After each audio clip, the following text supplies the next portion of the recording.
અહીંયા નરેશભાઈ વારે ઘડી રિપીટેડલી બેઠા હતા કે પતિ પત્ની સાથે બેસજો, પતિ પત્ની સાથે બેસજો. કાલ સૌજીભાઈ મને સરસ વાત કરી, મને તો એટલી બધી વાત કરી, મને તો રાત્રે જ હું ફેસબુક ઉપર આ ઘટના લખી નાખું. મેં કીધું ના તો વિસ્તારથી લખવા જેવી વાત છે. એ કે નેહલબેન અમે 60-62 વર્ષે તે પતિએ પત્નીને હગ નહોતું કર્યું, વાલ નહોતો કર્યો, એટલે અમે એને કીધું કે વાલ કરો. મને કોઈ દી નથી સમજાણું કે આપણી પત્નીને પ્રેમ કરવામાં શરમ છે નહીં આવે. કોકની હોય તો આપણે વિચાર આવવો જોઈએ કે કોકનીને પૂછીએ તકલીફ થાય, ધોટા ધીંગાણા થાય. પોતાની પત્નીને પ્રેમ કરવા માટે આટલી બધી શરમ છે નહીં. તમે જો બે માણસ ઝઘડતા હોય ને, અહીંયા ગંગા કિનારે બે જણા ઝઘડતા હોય તો આપણે 4 જણા ટોળું વળીને જોવા જાય અને સેજે આપણને તકલીફ ન થાય, એનું ઝઘડવું ન થાય. કદાચ મારામારી થાય તો આપણે એમ કંઈક દાદા બહુ ગુસ્સાવાળા લાગે છે, પણ દાદાએ જો દાદીનો હાથ પકડ્યો હોય તો આપણે સેજે આ ઉંમરે છૂટ્યું નહીં હો હજી. અને આવું સાંભળો ને ત્યારે એવા વ્યક્તિઓને બહુ પ્રેમથી કહેવું જોઈએ કે દોસ્ત, જીવનમાં એવું જીવ્યું હોય ને કે હાથમાંથી કશું છૂટે જ નહીં. આ પૃથ્વી પર છોડવા જેવું કશું છે જ નહીં. હા, આપણને પકડવાની એ બધી ના છે. મોક્ષ માટે આપણને એવું કીધું છે કે તમે જેટલું છોડશો એટલું મોહ છોડવાનું કીધું. તો વસ્તુઓ, વ્યક્તિઓ, સંબંધો છોડવાનું કીધું જ નથી. અને અમુક લોકો મોહની વાત કરે ને તો મને એમ થાય કે યાર તમે 2 ખવારહાનનું તમાકુ નથી છોડી શકતા, મોહમાયા હું છોડી શકવાના હતા. નાની વાતથી તો શરૂઆત કરો, પછી મોટા તરફ જજો. જીવનની આપણી ભારતીય સભ્યતાની આખી ધર્મની તમે વાત કરશો ને જોશો ને તો એમાં છોડવાની કંઈ વાત જ આવતી નથી. બધું એવી રીતે કરવાનું છે, એવી રીતે કરીને પસાર થવાનું છે કે તમને પાછું વળીને જોતી વખતે વસ્તુનો મોહ માયા ન થાય, એવી રીતે કરીને નીકળવાનું છે. પણ આપણને બધાને મન ન બોલાયો, મન ન કીધું. સૌથી વધુ આપણને કોઈની નજીક જતું રોકતું હોય તો સામેવાળાનો વ્યવહાર નહીં, આપણો અહમ આપણને રોકે છે. તમે સૌજીભાઈ પાસેથી બીજું કાંઈ ન શીખો ને તો કાંઈ નહીં, પણ સરળતા તો શીખજો જ. કોઈ પણની સાથે વાત કરતા હોય તો તમને નજરથી એમ તમને કહી દે કે મેં તમને નોટિસ કર્યા. તમે જો એમની પાસે એક વિશિષ્ટ એવી કલા છે કે બધાની વચ્ચે તે દરેકના પોતાના સૌજીભાઈ છે. એ જ્યારે પણ તમને મળે છે ત્યારે તમને એક સ્પેશિયલ ફિલિંગ કરાવડાવે છે. બાકી એ સવાર સાંજે એ તમે જે જમો છો એ જ અત્યારે તો જમે છે. જો તમે એમ કહેતા હોય અનેવા ઓડકાર તો લ્યો, હવે ઓડકાર એમના જેવા થોડાક તો લ્યો. 7 દિવસથી લ્યો તો નથી. સાચું કહો કાકા? કેમ આપણાથી એ થતું નથી? વૃદ્ધત્વની મારી સાદી વ્યાખ્યા છે, તમે કામ કરવાનું બંધ કરો ને એટલે તમે વૃદ્ધ થાવ. વૃદ્ધ થાવ એટલે કામ કરવાનું બંધ કરી નાખવાનું એવી જરાય જરૂરી નથી, જરાય નહીં. અમિતાભ, નરેન્દ્ર મોદી, સૌજીભાઈ ઉંમર જોઈ લ્યો. આપણા જેટલા જ કલાકો મળે છે, આપણા જેટલું જ જીવે છે, બેશુમાર જીવે છે. સાહેબ, જે દિવસે તમે બીજા માટે જીવવાનું શરૂ કરી દો ને પછી તમારા કામ ઉપરવાળો જ કરે. પછી એ તમારા સ્વાસ્થ્યનું ધ્યાન એ રાખે. 100% ગૌરીભાભી જમતી વખતે ધ્યાન રાખતા જ હશે જમવાનું, પણ અમુક ધ્યાન એ રાખે. તમે કોકનું રાખો તે તમારું રાખે, એ સાદી દલીલ છે. મને બહુ જ આનંદ છે, કારણ કે સૌથી વધુ મહત્વનું મારી માટે એ લોકો છે કે જેમને મને એમને સરસ વાક્યો કીધા છે કે આને શ્રવણ અમે કહીએ છીએ, આને અમે રાધા કૃષ્ણ કહીએ છીએ. ક્યાંક ને ક્યાંક જેમને સંતાનો નથી એમને સૌથી વધુ પીડા હશે, અફસોસ હશે, ક્યાંક ફરિયાદ પણ ઈશ્વર સાથે હશે કે બધાને બધું દીધું, અમને બધું જ આપ્યું, તે અમને આ ન આપ્યું. પણ જેમને સંતાનો નથી ને એમને હું 2 હાથ જોડીને એક રિક્વેસ્ટ કરવા માગું છું કે ઈશ્વરનો એ રીતે હવે આભાર માનતા થાવ, કારણ કે તમને એ નાની જવાબદારી નહીં પણ વિશ્વની મોટી જવાબદારી માટે તમને મોકલી રહ્યા છે કે તમે એક સંતાનો નહીં, તમારી આજુબાજુના બીજા 100 સંતાનોને પોતાના સંતાનો કરો. સાહેબ, એક બાળક દત્તક લેવું ને એ બહુ મોટી ઘટના નથી, પણ એક વિચારને, એક કાર્યને, એક સમજને દત્તક લેવી એ મોટી વસ્તુ છે. એ તમારા વર્ષો પછી પણ ચાલે. મારે સંતાનો નથી પણ 220 મંદબુદ્ધિ દીકરા દીકરીઓને મેં દત્તક લીધા છે. હું જ્યારે પણ એમની વાત કરું છું ત્યારે કહું મારા છોકરા આમ, મારા છોકરાઓ આમ. અને જેમને સંતાનો છે એમને ખરેખર સ્વર્ગની સીડી મળી ગઈ છે એવું કંઈ નથી. એમને એમના સંતાનોથી ફરિયાદ તો છે જ, તમે એકબીજાના સંતાન બનો, તમે એકબીજાનો આધાર બનો, તમે એકબીજા માટે એવી લાગણી રાખો. અને જગતનું એક પણ બાળક જો તમારું બાળક હોય એ રીતે માથે હાથ ફેરવો.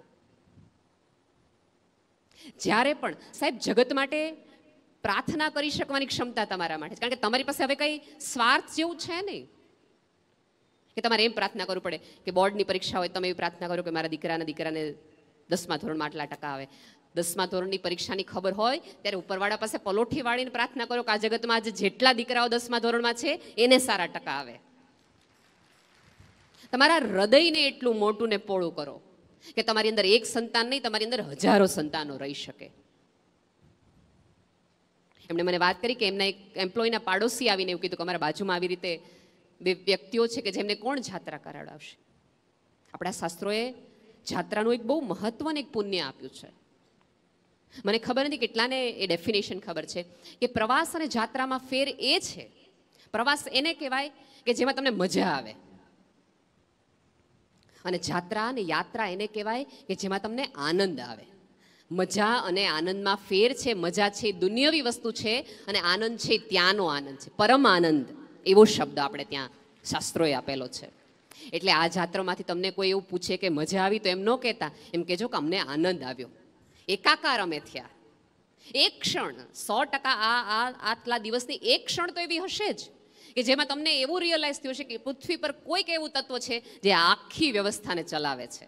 અને સૌજીભાઈનો ક્યાંક ને ક્યાંક ઉલ્લેખ અને આશય એ જ છે કે તમને પરમ અસ્તિત્વનો એકાદ સ્પર્શ થઈ જાય, અને જેને એક વખત એનો સ્પર્શ થયો હોય ને એ આજીવન જગતને જોતી વખતે પ્રેમથી ને સંવેદનાથી જ જોતો વ્યક્તિ બની જાય.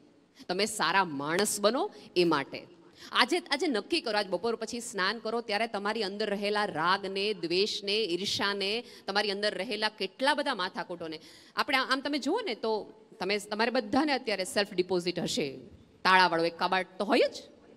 એની અંદર તમે શું રાખો? ઘરેણાં સૌથી મૂલ્યવાન હોય એ તમારે રાખવાનું હોય. તો આપણું મગજ અને આપણું હૃદય છે ને એમાં સૌથી મૂલ્યવાન વસ્તુઓ રખાય, સૌથી સુંદર યાદ હોય એ રખાય. પણ આપણે બધા શું રાખીએ?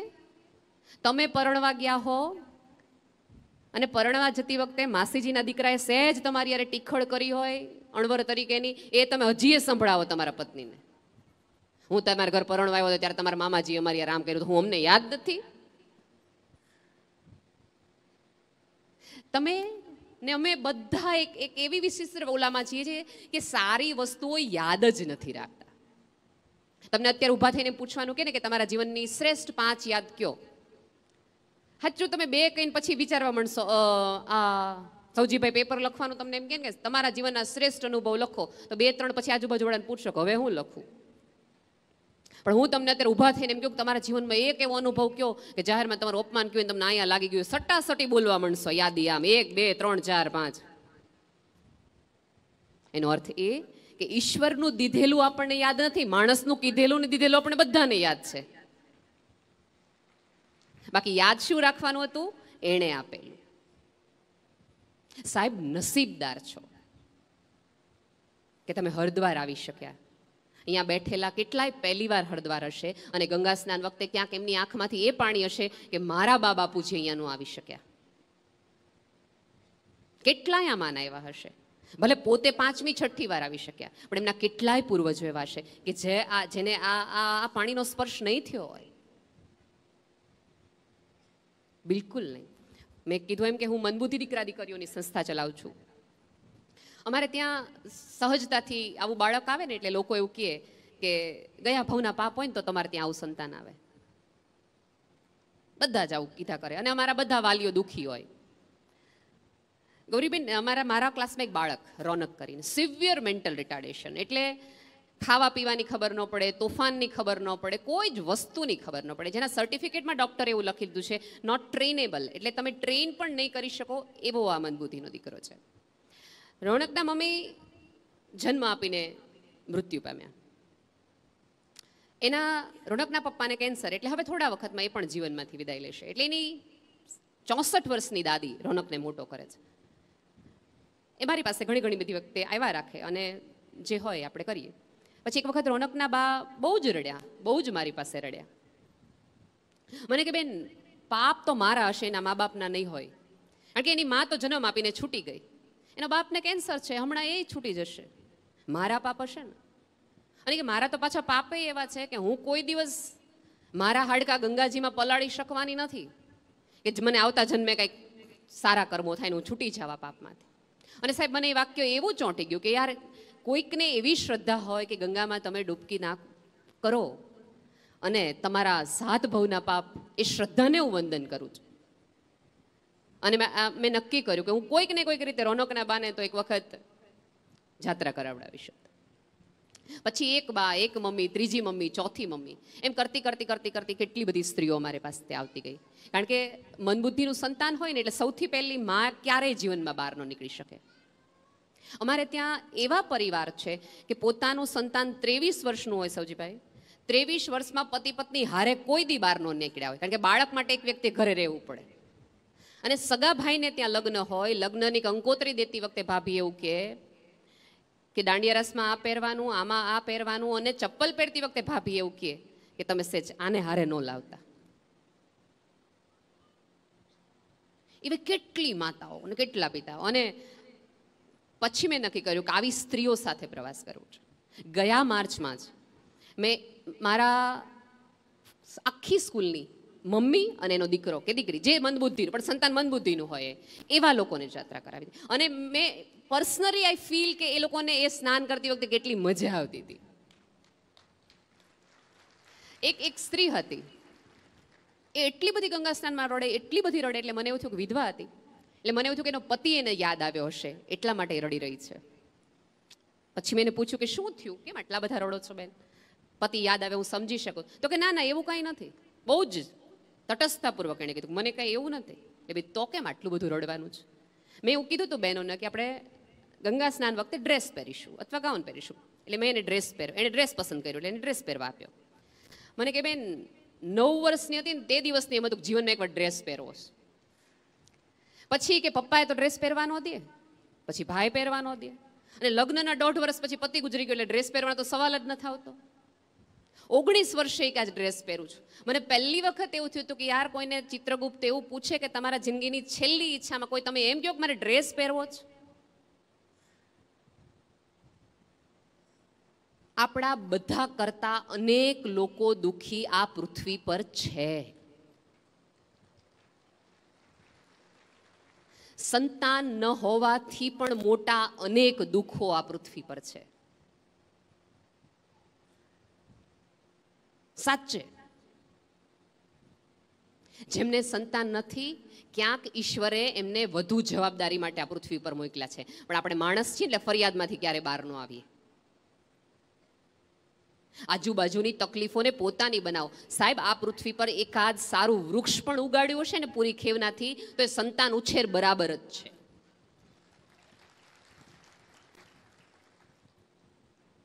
એક દાદા વડલો વાવતા હતા, એટલે આજુબાજુના જુવાનિયાઓ એવું કીધું કે હજી દાદા છૂટ્યું નથી, આ 80 વર્ષે હવે ક્યાં વડલા વાવીને તમારે જવાના, આના ક્યાં તમે છાયા ખાવા રહેવાના છો? એટલે દાદા એવું કીધું હતું કે હું જે વડલાનો છાંયો ખાઉં ને એ કોક દાદાએ વાવ્યો હશે. સાહેબ કોકના છાયા માટે વડલાને ઓટલા કર્યા હોય ને એ મારા કરોડ વર્ષ જીવે. પ્રાર્થના કરવી હોય તો ઈશ્વર આગળ એવી કરો કે હું જેવું અને જેટલું જીવું એ કોઈક માટે જીવી શકું. એમણે કેવું સરસ સૂત્ર આવ્યું કે તમારો જિલ્લો છે એ તમારો સમાજ છે, તમારું કુટુંબ તમારો ગામ છે. સાહેબ આપણે તો એવા લોકો છીએ કે આપણા ફળિયાનો કચરો બાજુવાળામાં જા નાખી દેતા હોય. તમે સવારે વહેલી ઉઠીને શેરી જુઓ ને તો તમને આમ દેખાય કે આ ભારત પાકિસ્તાન છે. ક્યાં સુધી વાળીએ? આપણા ઘરની દિવાલ આવતી હોય ત્યાં સુધી. આપણને ક્યારેય વિચાર ન આવ્યો કે ઉપરવાળો જ્યારે ઉપરથી જોવે છે ને ત્યારે તો વિશ્વ જોવે, તમારું આંગણું નથી જોતો. કોઈકનો કચરો આપણે ત્યાં આવી જાય તો આપણને તરત બાંધવા આપણે જવી કે તમારે તો મોટો આ વડલો વાવ્યો ને તમારા બધા પાંદડા અમારે નહીં આવે, તમારે વાળવામાં જ રહેવું પડે છે. કોઈક વ્યક્તિ એમની તમને ખરાબ વાત કરી જાય, ખરાબ વિચાર કરી જાય તો આપણને કોઈ દિવસ એવો તકલીફ નથી થતો. સવારે ફોન કરીને કોઈક બેન એમ કે તમારી દીકરાની બહુ ફેશનેબલ છે, કા તમારા દીકરાને બહુ થોડોક આમ બોલવામાં બહુ આમ કા. આવા બધા કચરાના માટે આપણને કોઈ દિવસ વાંધો નથી, કોઈ દિવસ વિચાર નથી આવતો. અને હવે ક્યાંક આપણને એવું થઈ જાય કે હવે આ ઉંમરે હું બદલાવાનું. જે દિવસે તમારું બદલાવાનું નહીં હોય ને એ દિવસે ઉપરવાળો સ્વિચ બંધ પાડી દેશે કે હવે તમારી બદલાવાની શક્યતા પૂરી, હાલો